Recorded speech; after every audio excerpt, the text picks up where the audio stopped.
Hello students, तो I hope आप सभी अच्छे होंगे। तो आज की हमारी वीडियो रहने वाली है dues on new passing criteria के ऊपर, जो कि आप लोगों को थ्योरी में और इंटरनल असेसमेंट में कितने मार्क्स स्कोर करने पड़ते हैं नेक्स्ट ईयर में जाने के लिए। क्योंकि काफ़ी स्टूडेंट्स इस टॉपिक पर कंफ्यूज थे और मेरे को काफ़ी सारे मैसेजेस आ रहे थे, कमेंट्स आ रहे थे। तो मैंने सोचा इस पर एक क्यों ना वीडियो बना दी जाए, क्योंकि काफ़ी स्टूडेंट्स ने मुझे ये टॉपिक सजेस्ट करा था। क्योंकि ये क्लियर नहीं हो पाता, कितना भी हम मैसेज में बता दें ये चीज़ें क्लियर नहीं हो पाती, ये बहुत बड़ा टॉपिक है। तो इसी के बारे में हम आज डिस्कस करेंगे। ये सेम पैटर्न रेगुलर एनसी वेब सोल तीनों ही ड्यू के अंदर आता है, तो तीनों तीनों का ही यही सेम पासिंग क्राइटेरिया रहने वाला है। इसमें हम आपके थ्योरी एग्जाम के भी डिस्कस करेंगे और इंटरनल असेसमेंट का भी डिस्कस करेंगे। कितने मार्क्स आपको थ्योरी में स्कोर करने पड़ते हैं, कितने आपको इंटरनल असेसमेंट में स्कोर करने पड़ते हैं, वो दोनों चीज़ आप इस वीडियो में डिस्कस करेंगे। क्योंकि देखो, इंटरनल असेसमेंट और थ्योरी एग्जाम दोनों में पास होना कंपलसरी है, तभी आप नेक्स्ट सेमेस्टर में जाओगे। अगर दोनों में से आप एक में भी फेल हो जाते हो तो आप लोगों को ईआर दे दी जाती है और आपको उसी ईयर में रोक दिया जाता है। तो हम सारी जो भी आपके डाउट्स है वो सारे इस सिंगल वीडियो में कंप्लीट करेंगे। तो इसके लिए आपको क्या करना है, आपसे एक रिक्वेस्ट है, आपको वीडियो को बिल्कुल लास्ट तक देखना है, जिससे आप कोई भी इम्पोर्टेंट चीज़ स्किप ना कर सको। तो वीडियो को आपको लास्ट तक देखना है, बस एक छोटी सी रिक्वेस्ट है।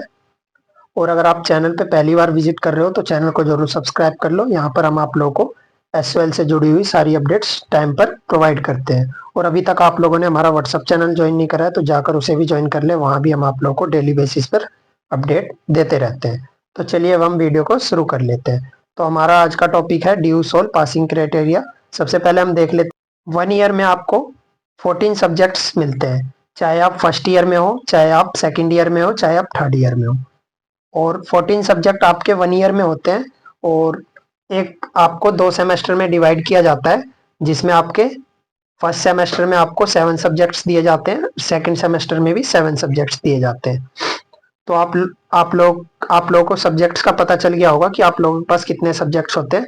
अब आप लोगों को हम क्रेडिट पॉइंट के हिसाब से देखेंगे कि आप लोगों को कितने क्रेडिट पॉइंट्स स्कोर करने पड़ते हैं थ्योरी एग्जाम में पास होने के लिए। तो सबसे पहले हम बात कर लेंगे डीएससी के आपके सब्जेक्ट्स होते हैं, उसके आपके 4 क्रेडिट्स होते हैं। और जो जी का आपका होता है सब्जेक्ट एक होता है, उसके भी आपके 4 क्रेडिट होते हैं।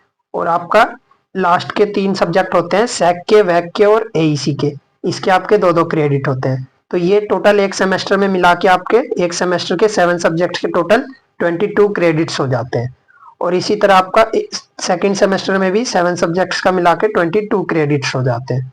उसके बाद जब आप लोगों को पास होना पड़ता है, 1 ईयर में पास होने के लिए आपके पास टोटल 44 क्रेडिट्स होते हैं। सॉरी, 44 क्रेडिट्स में से आपको पास होने के लिए थ्योरी एग्जाम में, मतलब आपका जो ईयर रहता है उसको कंप्लीट करने के लिए आपको 44 में से 28 क्रेडिट्स आपको पासिंग के लिए चाहिए होता है। तो आप लोगों को काफ़ी इजी है, 44 क्रेडिट्स में से आपको 28 क्रेडिट्स स्कोर करना है पास होने के लिए। बाकी थ्योरी एग्जाम का ये पैटर्न है, जैसे कि आप लोगों का अगर थ्योरी एग्जाम 70 मार्क्स का है तो आपको उसमें से 40% मार्क्स स्कोर करने पड़ते हैं पास होने के लिए। चाहे आपके कितने भी मार्क्स का एग्जाम आए आपका, चाहे आपका 50 मार्क्स का है, चाहे 80 मार्क्स का है, चाहे 75 मार्क्स का है, उसमें से आप ऑटोमेटिक अपना कैलकुलेट कर लीजिए 40% सब्जेक्ट्स। 40% अगर आप स्कोर कर रहे हो उस सब्जेक्ट्स में मार्क्स, तो आप उस सब्जेक्ट्स में पास हो। और 40% से आपका एक भी मार्क्स कम होता है तो आपका वहाँ जीरो काउंट होता है। कई बार आप लोगों का जो रिजल्ट आता है उसमें आप लोग हमें शो कराते हो कि सर हमने तो लिखा था, हमने तो इतने सारे क्वेश्चन किए थे, फिर भी हमारा जीरो क्यों शो हो रहा है। तो वो इसी रीजन पे जीरो आपका शो होता है, जब आप लोग 40% मार्क्स स्कोर नहीं करते हो। आपको इंटरनल असेसमेंट और थ्योरी दोनों में ही 40% मार्क्स स्कोर करना पड़ता है, चाहे आपका कितने भी नंबर का एग्जाम हो।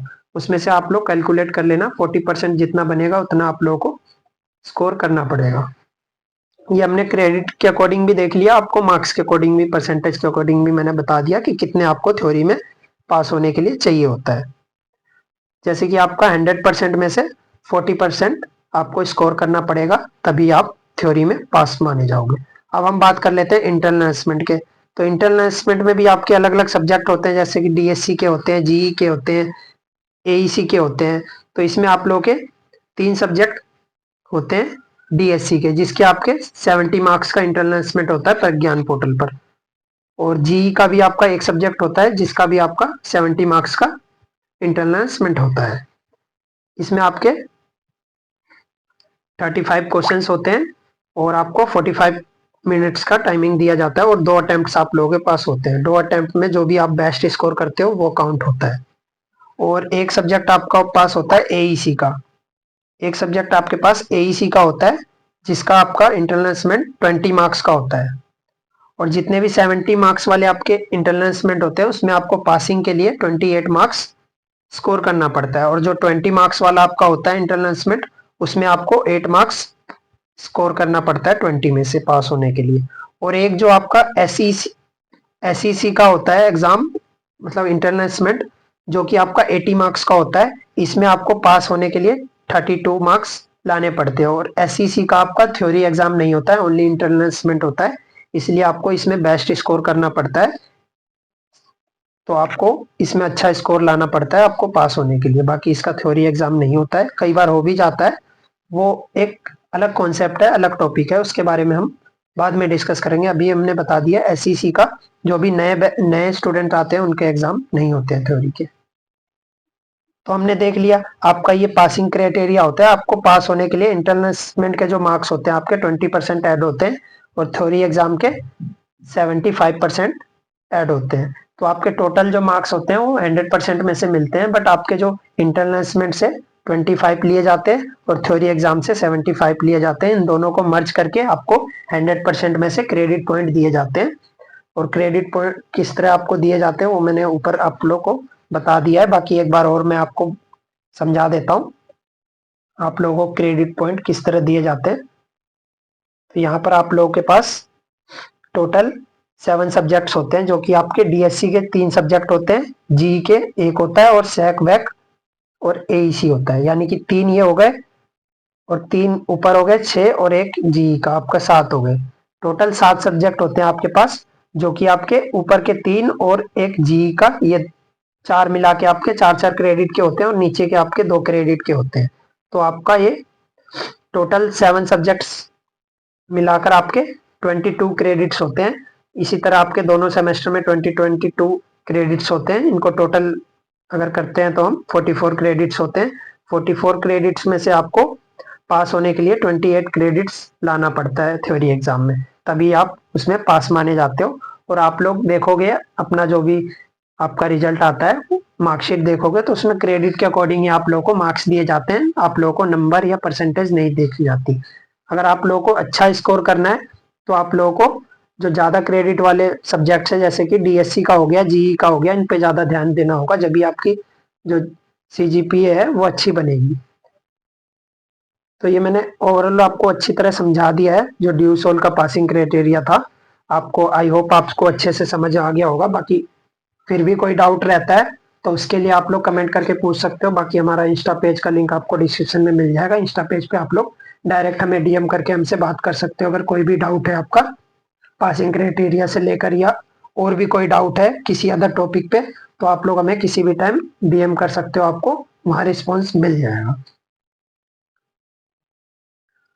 तो फाइनली हमारा जो पासिंग क्राइटेरिया वाला टॉपिक रहा है वो खत्म हो चुका है। तो आपको नेक्स्ट किस टॉपिक पे आप लोगों को वीडियो चाहिए उसके लिए आप जरूर कमेंट करना, जिससे जिस टॉपिक के लिए ज्यादा कमेंट्स आएंगे हम नेक्स्ट टॉपिक वही लेकर आएंगे आप लोगों के लिए।